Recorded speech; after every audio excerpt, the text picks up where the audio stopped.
Alrighty, once again, welcome everyone to Sway Scrape Podcast. I am Sway, and my boy Miguel is here as a special guest once again with his brains, his intelligence to kind of dissect certain topics. How you been, bro? I'm cool. I've been all right. I just been keeping my eye on everything as usual. Hey, keep your head in your swivel. Well, Keep your head in the swivel, as they say.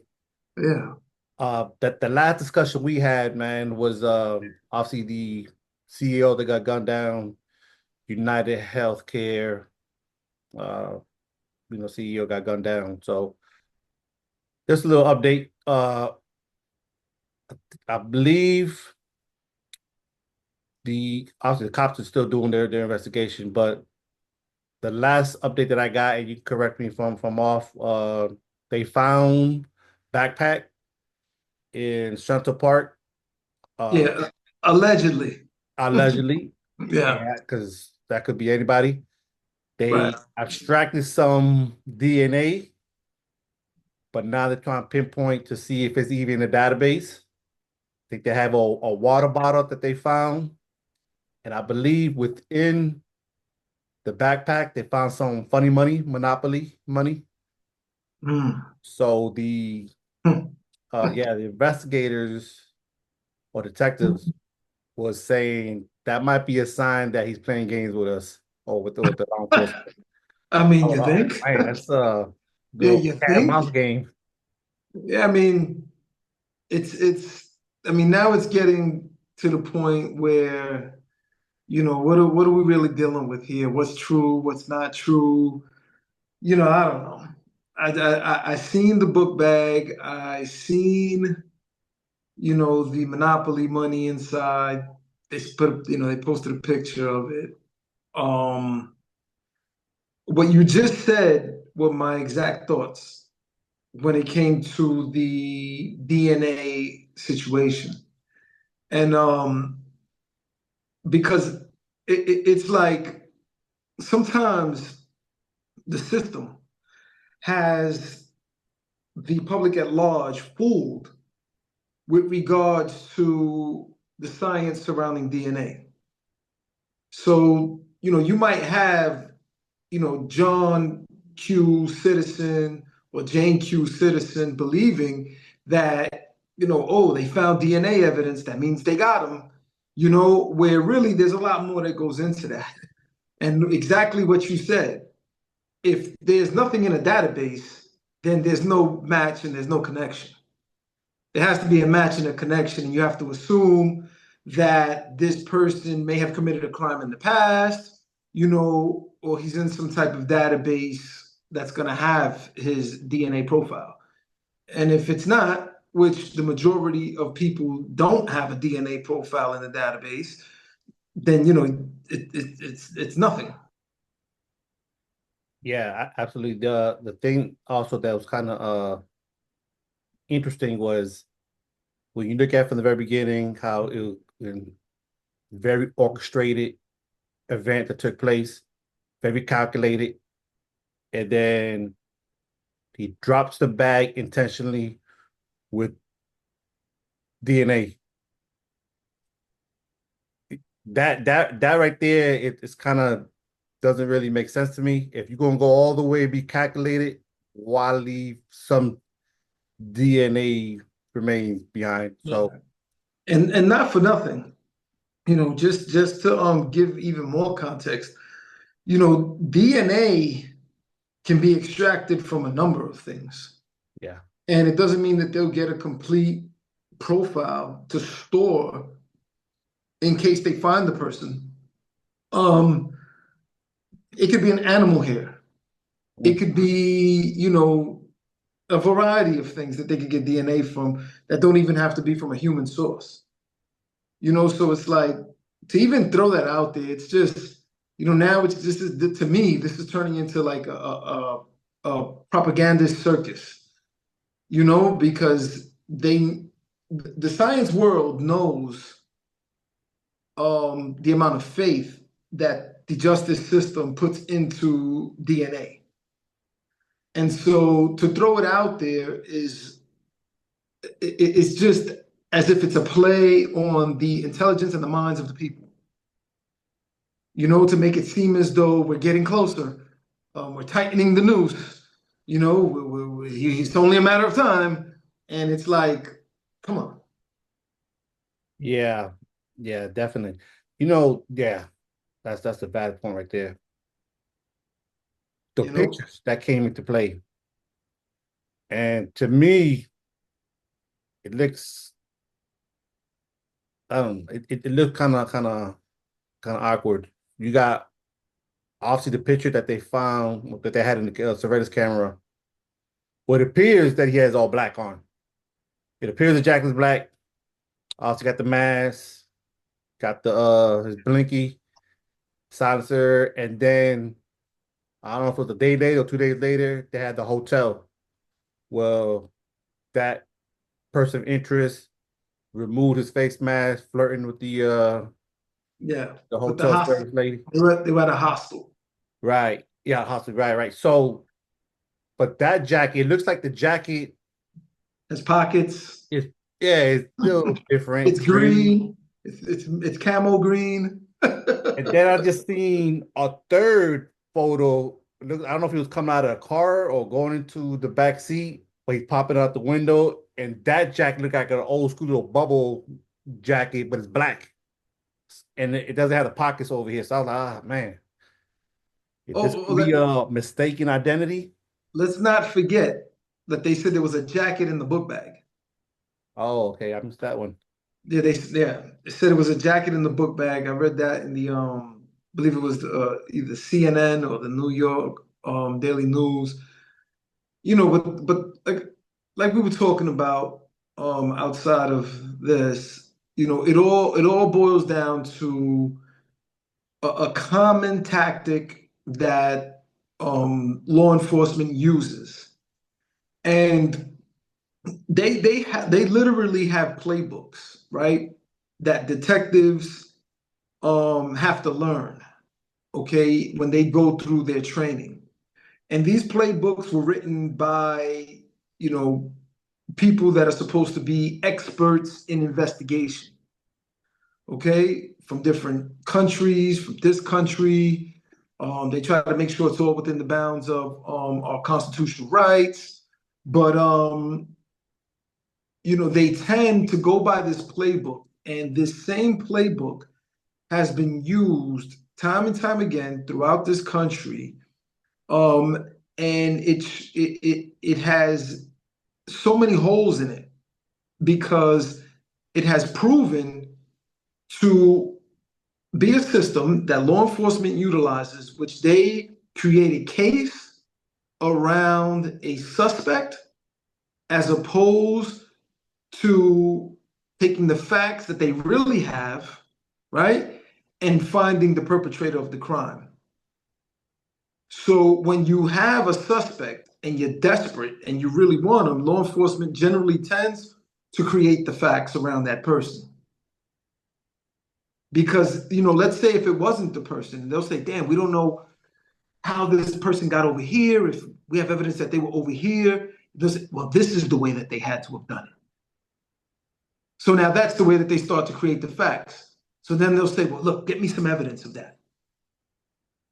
And you have some officers that'll go too far and create evidence of that, which we've seen time and time again, or they'll find things that loosely fit those facts and call it evidence when they really, it's really not evidence of the fact of the murder. You know what I'm saying? So then that's when you get into a desperation of sorts where they'll go out, find their suspect, and then create a puzzle. and put pieces where they don't even fit. And then now you have a picture of something that isn't what it is. You know, it's an illusion, smoke and mirrors. And they'll actually get this thing indicted because it doesn't take much to get an indictment. You know, an indictment is only a charge, which says that there's enough evidence for you to go to trial, but it's not a stamp of guilt or innocence. Right. And then they'll tell you, you know, well, that's why you'll have a trial to prove your innocence. You know, but you've already destroyed someone's life. You know, then you make them go through this entire process. And some people, because of this process, plead guilty out of desperation.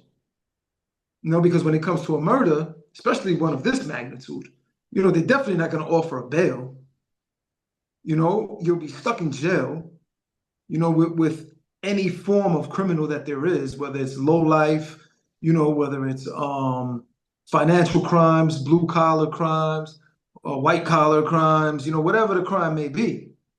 You know what I'm saying? Like you'll be in there with everybody until the conclusion of this case, whether you're innocent or guilty. And this is where, you know, everything becomes, you know, very unfortunate for the person that they're calling the suspect, especially if he didn't do it. That pressure, that perceived pressure that law enforcement is getting either from obviously the public, media, citizens will create uh, that, I guess, that mess of circumstance to have somebody possibly innocent get thrown in jail. And you definitely hit it on the head. You read articles, stats that show Black and Latinos at a huge disparity amongst white America, and it's crazy, bro. It's crazy. I was just reading an article right before we got on the call, where I believe since 1989, about 3,300 people in the U.S. have been exonerated from the use of DNA. And so they was sitting in prison innocent because of exactly what you just said.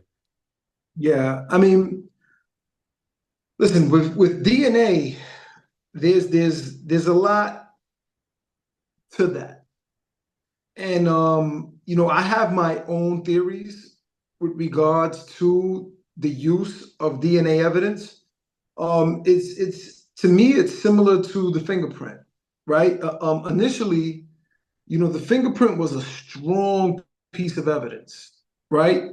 But over the years, it has been shown that you know the fingerprint is not as strong of a piece of forensic evidence as they thought.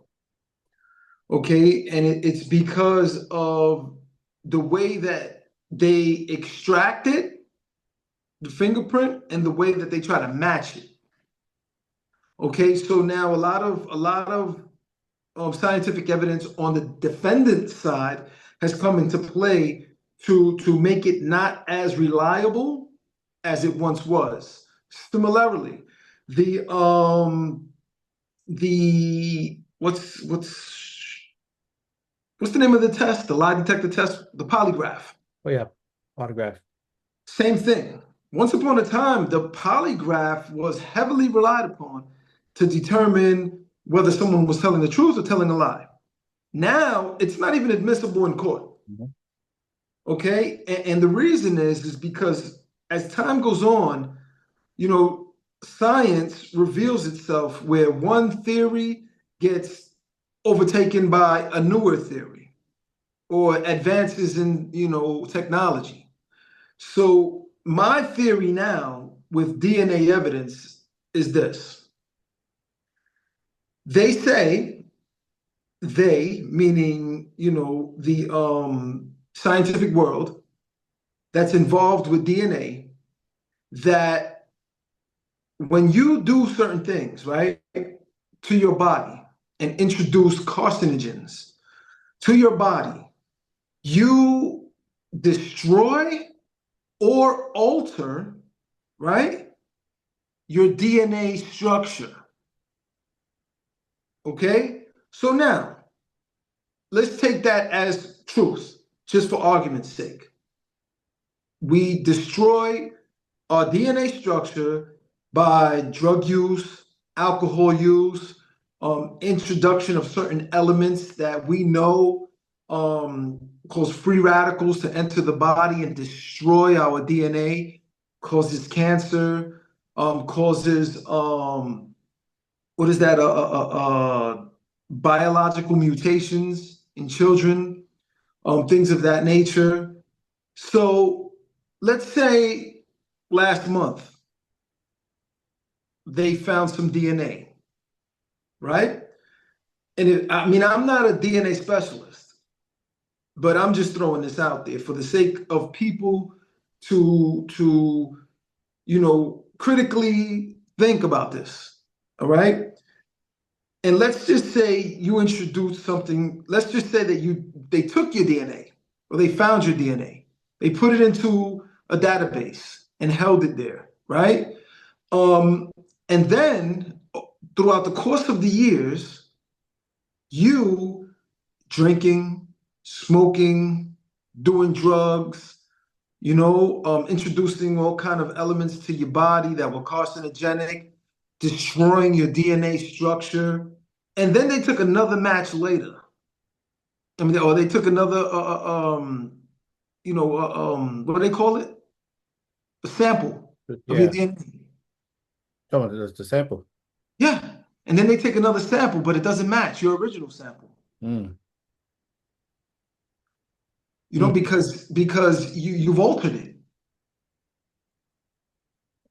So now, how strong is the DNA evidence if someone can alter the structure of their own DNA? Mm. Because scientists are saying that that's what humans do when they introduce these carcinogens to their body.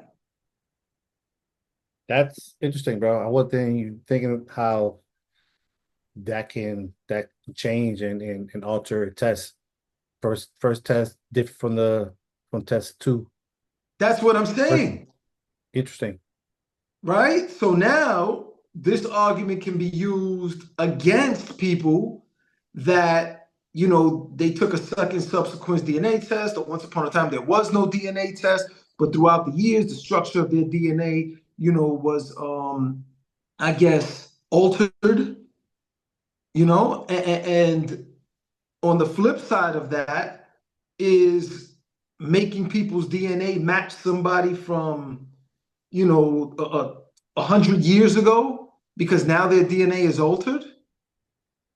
Like all of these things, like I said, I'm no DNA expert, but like we'd have to look into that further before we give so much credit to the validity of DNA evidence in crimes.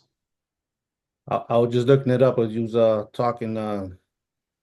So mutations can occur due to errors during DNA replication exposure to environmental factors such as UV radiation, chemicals, or viruses, or during cellular processes like DNA repair.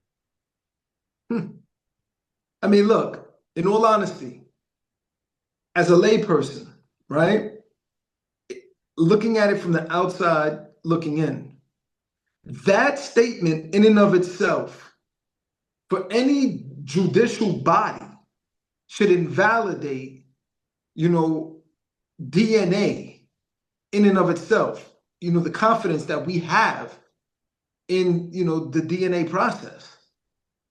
Because we don't know what happens from point A to point B. We don't know, the amount of UV rays in a laboratory setting. We don't know what elements could have, gotten in there from when they got it from sample to microscope. Like we don't know. And because we don't know, that in and of itself takes away my confidence in DNA. And if I ever was in a situation like that, that's going to be my argument legally. And whether they try to believe it or not, sometimes you can't tell people that Santa Claus isn't real. You know what I'm saying? Sometimes you can't tell people that, that mermaids are not, swimming around in the ocean, you know? Just gotta persuade just one person on that jury. Yeah, well, generally, you could persuade somebody on the jury, but it's like, how do we prevent it from even getting there? Mm. You see, that's my That- main thing. yeah, that I don't know. Have you? I don't know if you've seen that new documentary they have on Netflix about the John Bonet murder. Yes, I didn't see It, the whole thing. I was looking at it, but I didn't get to see the whole thing. I don't know what episode it was, but it was a certain part in where the parents definitely gave DNA samples. Definitely the father definitely gave DNA samples, and it wasn't a match, right? But the law enforcement, whatever DNA office, that office withheld it intentionally, and they was trying to fabricate stuff to match the scene, and that's why they kept putting the parents in the negative light. So the public was already convinced that they did it. I remember seeing Gerardo Rivera had a show, and he staged a like a courtroom where he had a couple lawyers there do the prosecution, do the defense, and some of the audience were the jury, the jury, and they kind of mock trial basically, and Yeah. convicted the parents saying they did it. But at that same time frame, the law firms already had the information that eliminated them.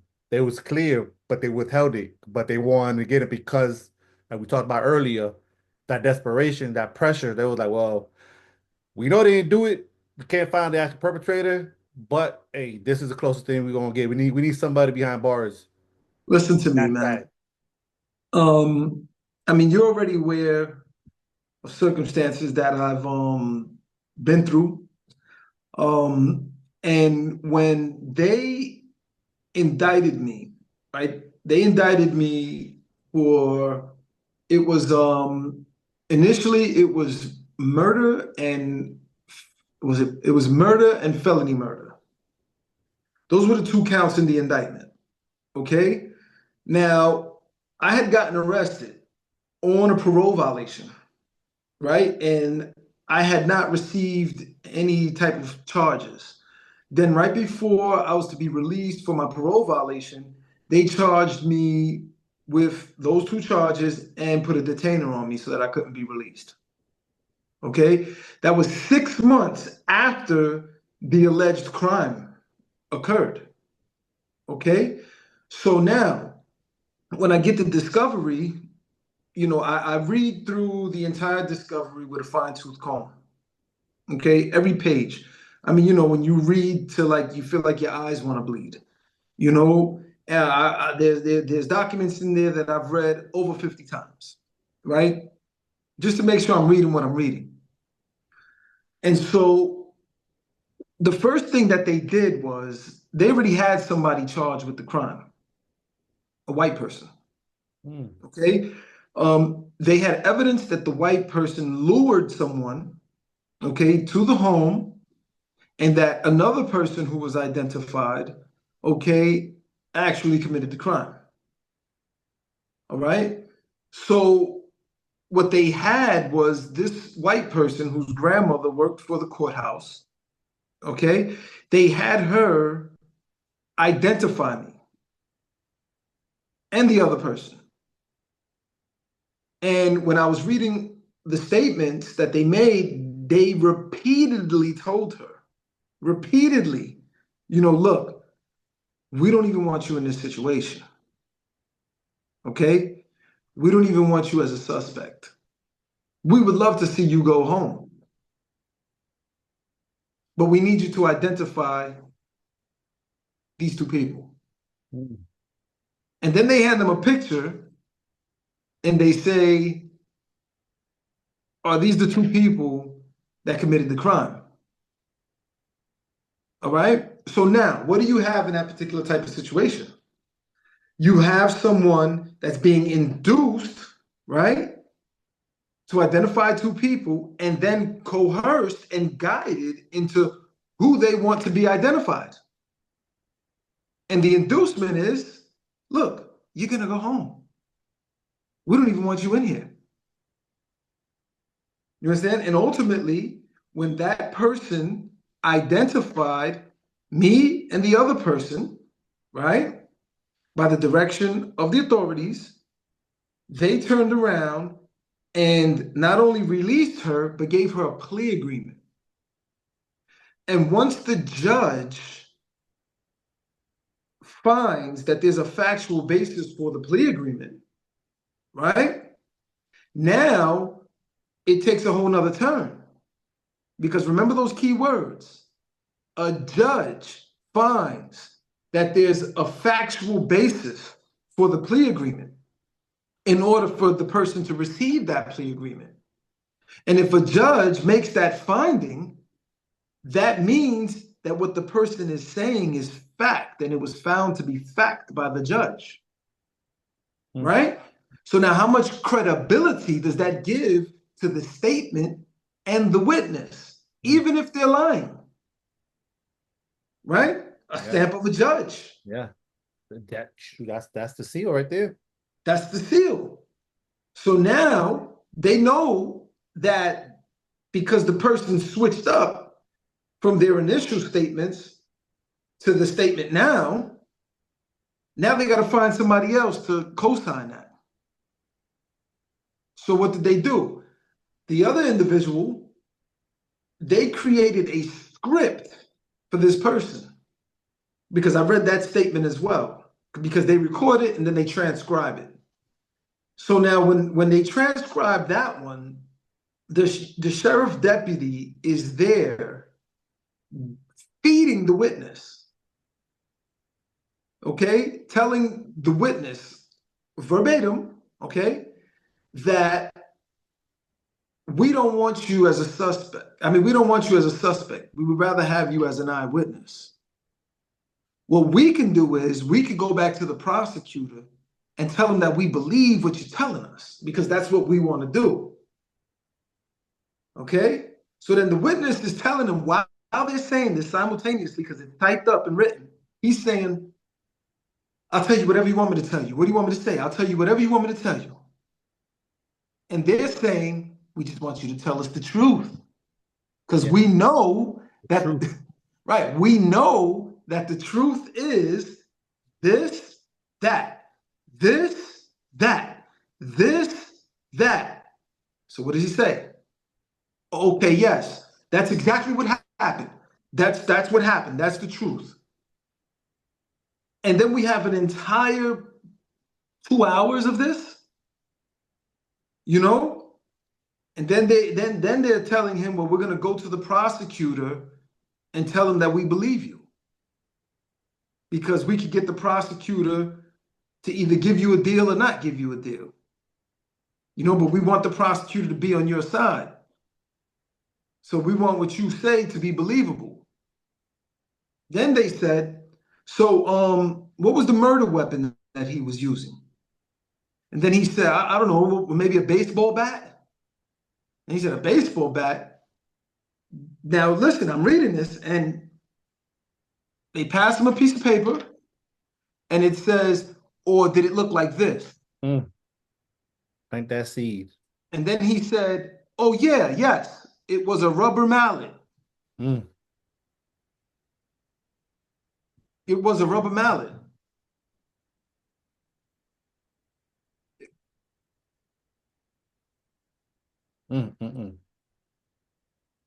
You know, so, you know, that's the way that went down. And then eventually he admitted to the crime, and then he tried to take me with him. Hey. He admitted to the crime and then tried to take me with him. So let me ask you something. you had the power or the influence to have some type of prison reform, what would you think will be the most important with everything you went through, everything you experienced? Well, I think that it doesn't, we got to go to the inception. We have to go before prison. We have to go before prison. And the reason why I say that is because there's two separate systems. Yeah. Okay. You have the pre-trial system and then you have the post-trial system. Okay. And in all reality, the problem is not with the post-trial system. Yes, there are problems there as well, but that's just secondarily, you know, because how are these innocent people getting there? The problem lies directly with the pre-trial system and the lack of accountability therein.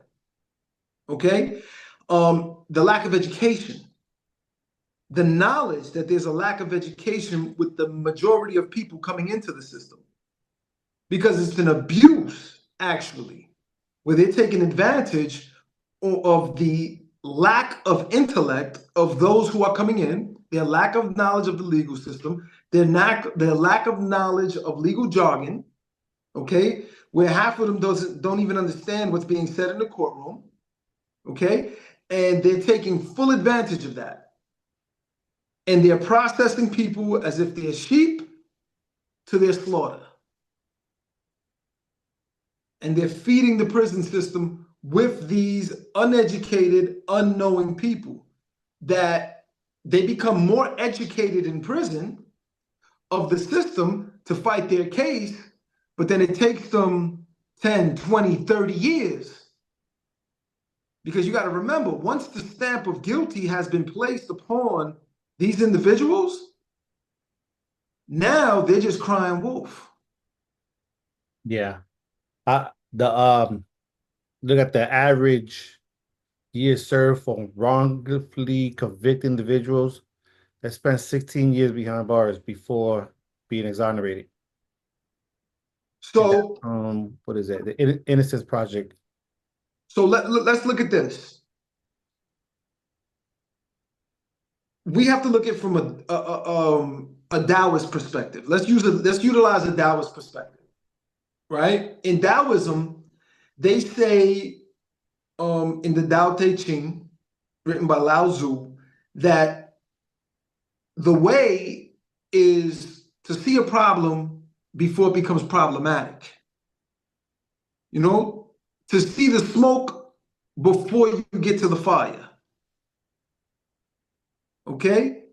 To catch things when they're small before they become great. Okay? So utilizing that type of philosophy, the real focal point of our energies has to be pre-trial. Okay, because it's twofold. It's the education of the accused, okay, and it's the accountability of those who are charged with the task of ensuring that we have a fair system. All right, because what I realized is that it's an entire program in place, and it has so many moving parts. But when we individualize these moving parts, we know what has to be changed. Because we can give our attention to each moving part and dissect it and know where the problems are, right? So let's say we're sitting back, we're on some Lean Six Sigma shit, right? And we're analyzing the entire company, okay? So we go to the point of fabrication, right? Of the product, all right? The wrongfully convicted person. Right. And when we get there, we understand that, one, we have a fraternity of sorts, okay? fraternity, sorority, there are men and women, but they're all together. And it is a society, okay? Because all of them are officers of the court. The attorneys, okay, for the defendant, the attorneys for the state, the judge, the court officers, the court reporters, and I don't mean from the media, I mean the people that type up the minutes of the court, and all of the people who assist the court in the background. Okay, all of these people are part of the same group of people. And it starts right there. Now, when it comes to a defendant, people have to understand that the defendant is entitled to a competent representation. When it comes to a case of murder or any capital crime, they're entitled in some states to 2 attorneys due to the complexity of the case. Okay? And since the person is entitled to that, even if they can't afford it, okay, they have a group of attorneys that are experienced in murder trials, okay, or murder cases and defending individuals charged with murder, and they give them the court appointments. And they're on a list. They have a list of people that can't afford representation, right? And then they have a list of attorneys that can represent them. Now, mind you, these are the most high profile of crimes, okay, in the state. And since these are the most high profile of crimes, these are the superstar attorneys. Why? Because their names are going to be in the newspaper. Right. They're going to be in the news. High profile cases. Right. They're going to be in the news. But it's always the same attorneys. Okay? So now what you have is a group of attorneys, right, that defend individuals who cannot afford to have a competent legal defense.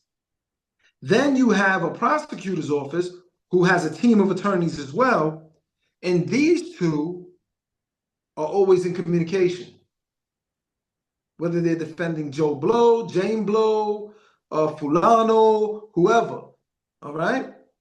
They're always in communication, okay? Sometimes the attorney representing the defendant came from the prosecutor's office. Now they're in private practice, okay? So I'm just saying this to say that they all have a certain level of familiarity with each other, okay? So it becomes commonplace for them to defend these defendants and to be in, communication with the prosecutor's office about these cases. All right? Then you also have their private investigators. Now, the private investigators are behind the scenes. They're not even seen, okay, for the most part, all right, by the public at large. They might be seen by the defendant, a few occasions. The attorney speaks to them often, However, to become a private investigator in most states, to be licensed, you have to have law enforcement background. Okay, so the majority of them are ex-police officers, ex-detectives, ex-sheriff deputies, all right? They're already aware of the prosecutor's office. They're already familiar with them. Generally they were their cohorts once upon a time. You understand? Yep. So now they're private investigators. So what I found out in my particular situation, just to give it more context on a personal level, so you can see how it works in real time. The private investigator of the young lady that was arrested, okay, was actually going to the sheriff's department to speak to the investigators that were investigating the case. On the stand, when asked, because remember, my theory from the beginning Because if you know somebody's telling a lie, you know. That doesn't mean anybody has to believe you, but you know. So with me knowing that they were lying, I'm saying to myself, who the hell fed them this? When did it occur? Right? But I couldn't put my finger on it. Okay? But my lawyer, I made very aware. I said, look, the way that we know that this witness is being fed a script is because look at how dramatically the statement changes, right? You get a recorded statement that's transcribed, right? Then for a plea agreement, we get a statement that is transcribed, but through her private investigator, not from her words directly. So the document that the investigators received, that they had in front of them, that was a part of my discovery, was a typed up statement from her private investigator, who was a former sheriff's deputy for the same sheriff's office that's prosecuting this case. Excuse me, that's investigating the case. All right? So now I said, that's pretty strange. I said, we got to find out if this guy was going over there. So when we went and questioned the investigators on the stand, they admitted that the private investigator of the defendant that ID'd me was frequenting the sheriff's department. Mm. Then we had them admit on the stand that the private investigator was a former sheriff deputy of the same office. Okay, so ultimately, since they were in discussion, what we have is investigators. Picture this. They're angry, they're upset, right? They can't find a suspect. What did they do? They fed facts to the private investigator, who went and created a statement with those facts saying that this young girl said these things. Which these are things that she's never said before. Because we have several statements of her in custody where she's never said these things before. Now, all of a sudden, we have a complete narrative that matches their so-called facts. Mm-mm-mm. You see what I'm saying? And Yes. this is how they create witnesses. Here's one more thing. We have a professor. I forget his first name. I know I could find it. You could probably find it better if you could Google it. It's spelled O-F-S-H-E of sheep. O-F. S-H-E. My bad. Say it. O-F what? O-F-S-H-E. And put witness coercion. He's a witness coercion expert. And he had a Temple Law review, okay, that he basically exposed everything that investigators do in their interrogations to coerce witnesses to give false statements. Can't find it right now. I get it though. Yeah, his name was, I forget his first name. If I find it later, I'll Yeah. send it to you. Because when I found that, that's how I was able to get my attorney to believe in my theory.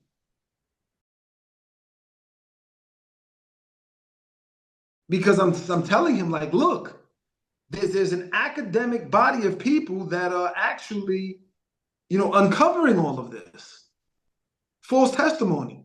How do you get somebody to confess to a crime they didn't commit?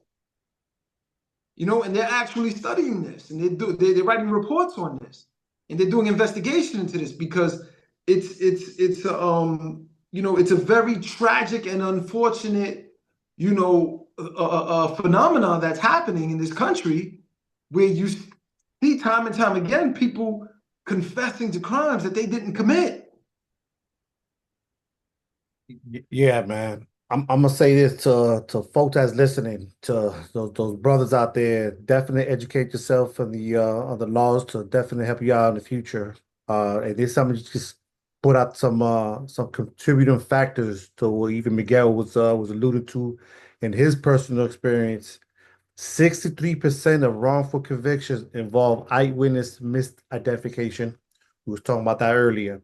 28% involve false confessions. 53% were due to misapplied forensic science. It's everything you don't said in numbers. But this is the thing, that if a defendant is not intelligent enough or savvy enough in the law to expose it in real time pre-trial, he's going to get convicted. Yep. He cannot withstand the force of the prosecutor's office. Mind you, when the prosecutor's office is speaking, there's a certain level of credibility that comes with it. You know, in certain jurisdictions, the law is the law. If the law said it, you did it. Yep. You know what I'm saying? So, you know, in a city such as New York, not so much, because they have such a the police force has such a tortured history with cooking the books, you know, cooking the cases. You know what I'm saying? But in places like Iowa, you know, West Virginia, you know, down south, you know, they got a strong hold on the legal system. Yeah, they do. You know what I'm saying? And when you get them young Latin and African American boys in there that don't have any money, and you know they just come from the bottom, you know, my man, they're like, we hanging them high. We don't give a shit what you say. You're Yep. gonna be found guilty if you don't take this plea bargain. You know And what I'm saying? and they all go to the same social gathering and flip a beer and be like, hey, we got one. Who's next? My man, it's literally disgusting. Yo, a few years ago, maybe 2, 3 years ago, there was and I can't remember the judge name, but it was a judge that was intentionally uh forgetting the evidence, or not forgetting, it's dismissing the evidence, and convicted a lot of the uh young brothers, African American and Latinos, and these were teenagers, but he was getting kickbacks from the prison. And where was this? I can't remember. I'm gonna have to look it up, put in the description. But it was a judge that was sending those boys to prison, but he was getting kickbacks from the jails, from the prison system. I was like, man, that's one of the most unethical shit I've heard in a while, man. My man, That was you man. mind if That, I that was share crazy. with you one even more unethical than that? Oh man, there's more. There's more. God, listen, on the eve of the indictment of my case, right? Um, okay, they discovered the body 30 days after he had been reported missing. Okay? When they discovered him, he was in a shallow grave and in a like almost borderline complete state of decomposition, right? So to make a long story short, he looked like Skeletor, okay? And when they pulled him out, 7 days after they received the body, right? Well, they did the autopsy, allegedly. They completed it within 3 days of finding the body. And then within 7 days, they destroyed the body Mm, with no coinciding autopsy report. wow, They cremated the body. wow. They released it to the family for cremation. Mm. Okay? So now, 7 days after they find the body, body's destroyed, no coinciding autopsy report. Right? On I think it was the 6th of May, on the eve of the grand jury, coming together out of nowhere, right? They have an autopsy report. 6 months later, they have a coinciding autopsy report.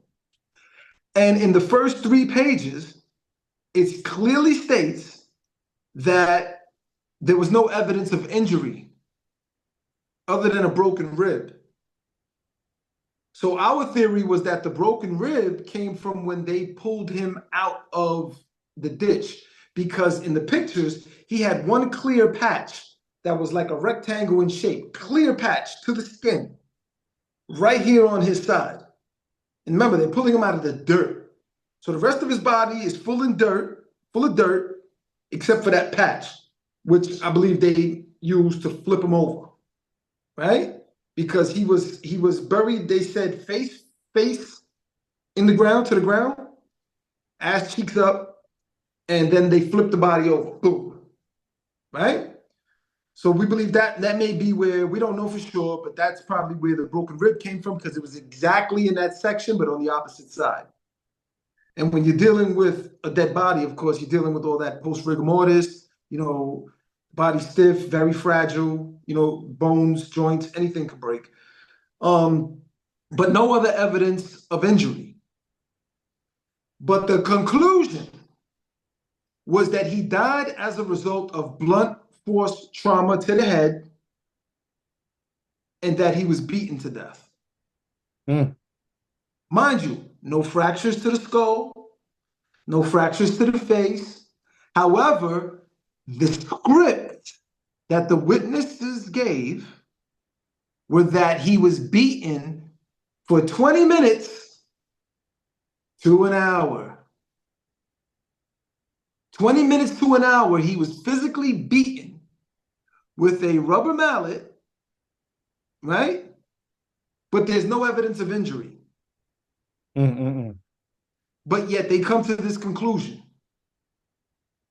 So remember, according to United States court cases that have been decided, right? An autopsy report is a scientific document. You understand? So they're using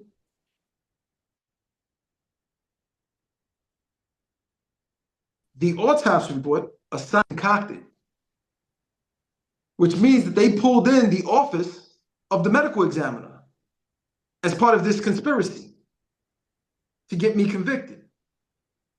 Okay? Wow. While I'm going through this case, bro, 2 whistleblower cases came out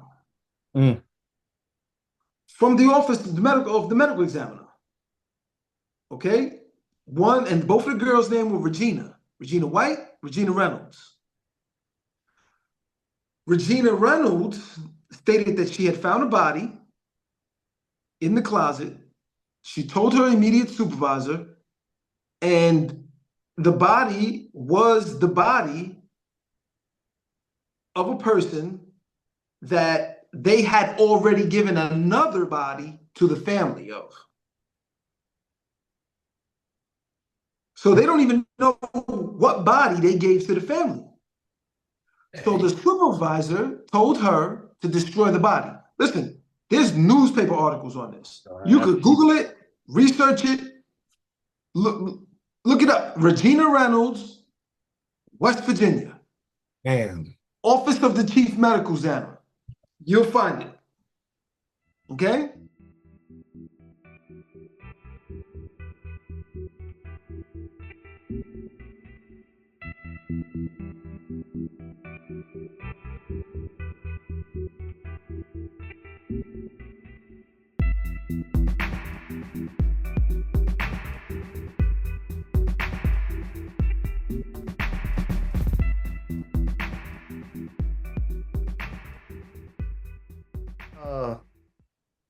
I found the stuff I was talking about.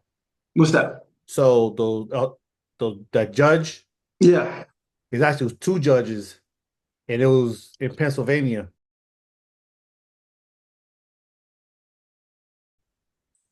Former judges who sent kids to jail for kickbacks must pay more than $200 million.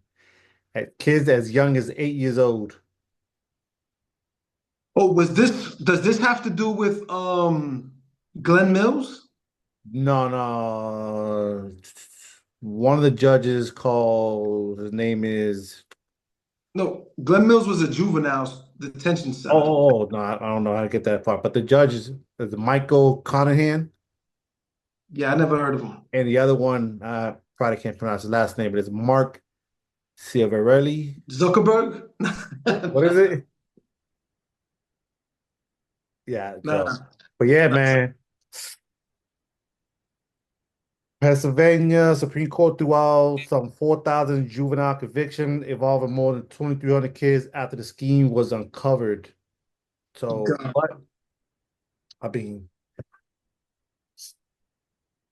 we go all night, all week, continuing to shed light on just the horrific way the system is working against us. And exactly you talk about starting from the inception and then post. That's some scary shit, bro. Oh, You know, man, that's some listen, scary shit. this is why, like, for me personally, like I fought it with everything that I could muster out of my soul. Yo, Talking about I spent every day exercising and going to the law library. Every day, exercising, going to the law library. The only thing that was on my mind is without health, I'm not going to be able to fight this case. yeah, And I told myself that the likelihood that I'm going to be convicted because I don't have the resources that the state has, and since I don't have those resources, I have to settle in my soul that I may very well be convicted. But if I am, I'm going to make sure that I have the best appeal possibility ever. Because I studied case law, I studied, I mean, damn near every single act of investigative misconduct in cases. I had to learn the legalities behind the autopsy reports. What were the state codes? What were they supposed to do? What weren't they supposed to do? By the way, they were never supposed to release that body. They were never supposed to destroy it until the conclusion of their investigation. Because you cannot create an autopsy report without a body. The body cannot be destroyed if you do not have a coinciding autopsy report. That's a no-no. We even had to go as far as getting Cyril Wecht. Dr. Cyril Wecht is the world's foremost leading forensic pathologist. He literally wrote the book on forensic pathology. He did the John Benet Ramsey case. He went over the Elvis Presley case, JFK. He worked with them. And we had him testify in my case. And he testified with no equivocation that the autopsy report was a matter of science fiction. He said there was no way that this individual, that you could come to a conclusion that he died of blunt force trauma to the head, right? And that there was no physical evidence of injury to the head. He said it's unbelievable that a person would state that a person was beaten for 20 minutes to an hour with a rubber mallet, okay, in their head, and that there's no injury, no fractures. He said even to the most sensitive of bones, the most fragile of bones, the nose, the eye orbit. He said the jaw, the teeth. He said there's no fractures, none. He said now if a person is consistently getting beaten, he said what happens is they get hit once. It might not have caused a fracture, right? But if they get hit again, okay, it's going to cause like a hairline fracture. Okay, then if they were repeatedly struck, and he said, we're talking about what witnesses are saying, a 20-minute to an hour beating with this rubber mallet. He said, it's impossible. That there was no fractures on the face, no fractures to the nose, no fractures to the eye, no fractures to the teeth, no fractures to the jaw, no fractures. And And he said, how do you determine that? He said, then you destroy the body,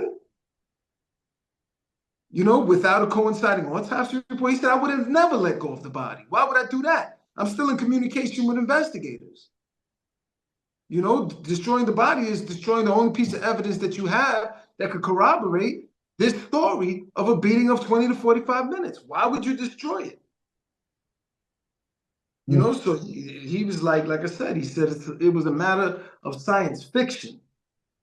And that's what really changed the tide of the way the jurors were looking at the case. Because the medical examiner who did the autopsy report also testified. And when she testified, you got a bunch of stuttering, a bunch of doubling back, a bunch of I don't knows. Why did you let go of the body? Why would you release the body? Doesn't the state code tell you have to do this? Doesn't the state code tell you that you have to keep the body for this long? I don't know. I don't know. You are a medical examiner. You telling me you don't know the state code, and the state code is what governs how your office handles bodies? It was insane, man. It was insane. But ultimately, I was acquitted. I was found not guilty. And it was like I said, it took a lot out of me. It took a lot out of me, man. A lot. I mean, to this day, I think back, and I just I'm winded to this day from everything I had to give to that in order to get out of there. I had attorneys that laughed at me, and that's another thing that a lot of people don't know. I was reading when I was reading the articles of it, saying that you fired a few of your attorneys. My man, 16 like, attorneys. That's Miguel. 16 attorneys I went through. Damn. The last two in the span of how many years or months? Let me see. This was, I mean, regardless, 16 is a lot. Yeah, this was from I'm thinking for 2.5 years that I stood in custody fighting this case. 2.5 years, man. And I would get attorneys, that I would let them know as soon as they walk through the door, look, I need us to be on the same page. There will be no plea agreements in this case. And then one attorney told me, well, we always look for a plea agreement. I said, why would I look for a plea agreement if I'm not guilty? I'm telling you right now, we're not looking for no plea agreements in this case. Oh, well, I'd have to get you to sign that on paper. Like, why are we even having this conversation? The first thing as an attorney, you're supposed to look at are the facts of the case. We could get to that later, But right now, you're supposed to initiate with looking at the facts of the case, talking to your defendant, getting to know him, seeing which way this is going. But they walk in the door with, man, I've read this in the newspapers, man. This is a very high profile case. I'm just asking, would you consider a plea agreement? Like, what the hell are you talking about? You haven't even looked at the discovery. Because they're reading things and they're seeing things and they're saying to themselves, man, this guy got a lot against him. As opposed to finding the weaknesses of the state's case. Because in my opinion, speaking of it in the third person, I would look at this and say, yo, he's done.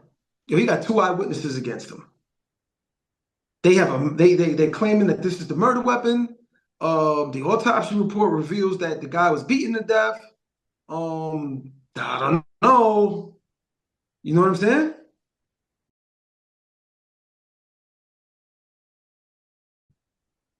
Those victories, but that's almost like a unicorn. Very rare. My man. You did it, bro. But let me tell you something. It's rare, but I believe that if everybody put that type of force into proving their innocence, that we would have more outcomes like that. Oh yeah, no doubt, no doubt. Because if, like, let's say, for instance, the Central Park Five. I was just thinking about those two. Yeah, let's say they walk in and look, we didn't do this. And if you don't believe that we didn't do this, you need to get off of this case. Because I'm telling you that we didn't do it. Well, we have your confession. They made me confess. You understand? But we got to figure a way to prove that I didn't do this, because I'm telling you I didn't do this, and I know I didn't do it, and we got to prove that I didn't do it. You know what I'm saying? And then that's where you start getting into somebody that believes in you, right? And since they believe in you, now you got somebody that's going to go, I don't want to say the extra mile, because it's not really the extra mile, it's their job, Right. but it's somebody that's going to do their job and defend you properly. They're going to look for the things and get the experts necessary to speak on your behalf and give a second look at evidence, figure out how you were coerced into giving a false confession, let us get them videos.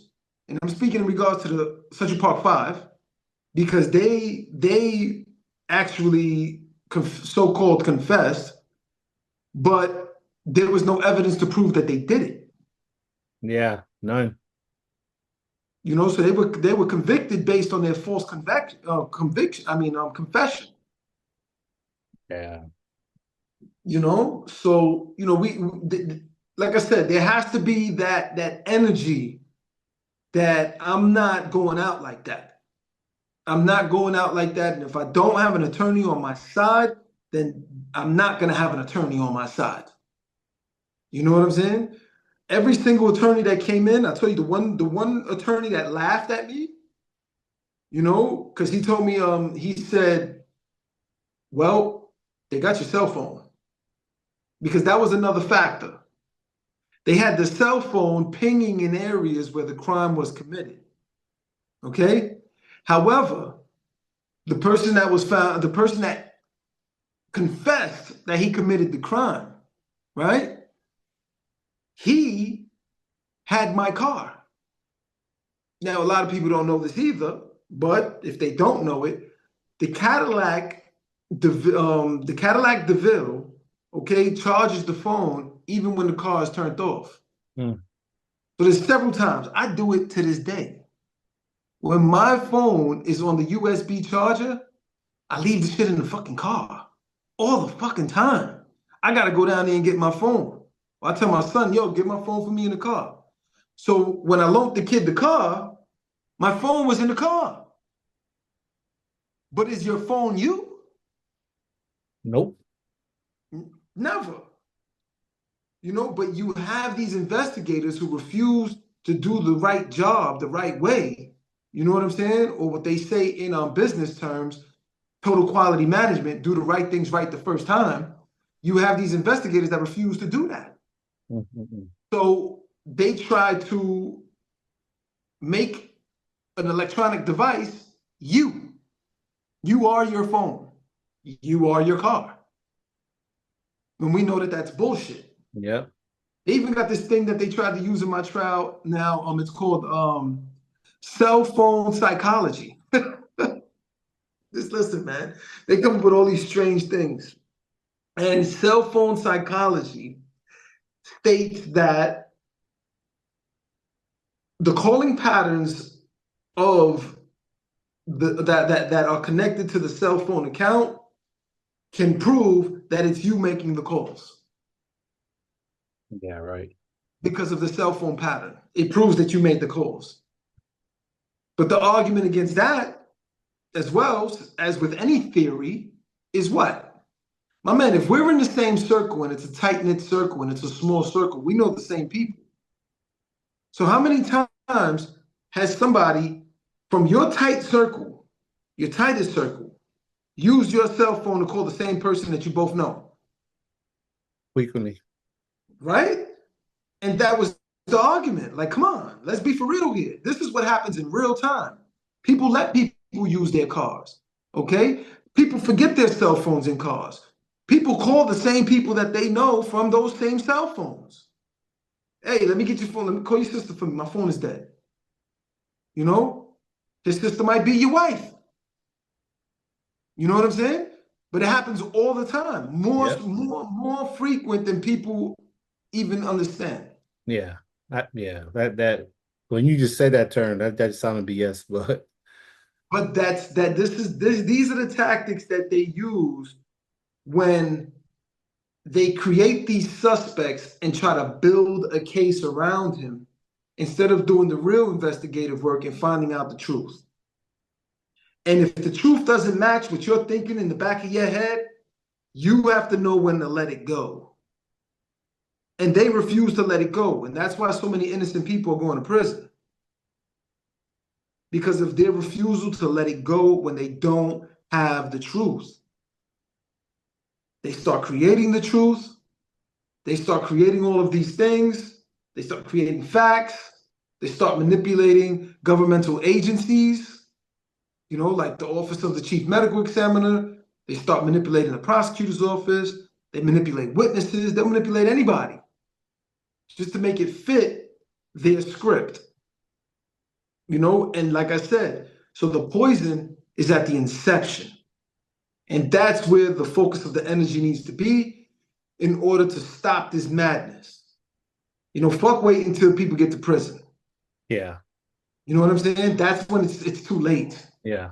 Because the honest truth is that for the amount of time that I've spent incarcerated, brother, okay, I've seen too many people that didn't make it home. Okay, I've seen good men die of heart attacks, man, that you thought were healthy. I've seen good men fall apart limb by limb because they developed diabetes while still fighting their case in there. Mm. You know what I'm saying? I've seen good men, they served 13 years, 15 years, 27 years, and ultimately get their case overturned and get let out. These are people whose mothers died while they were incarcerated. Okay, these are people whose children died while they were incarcerated.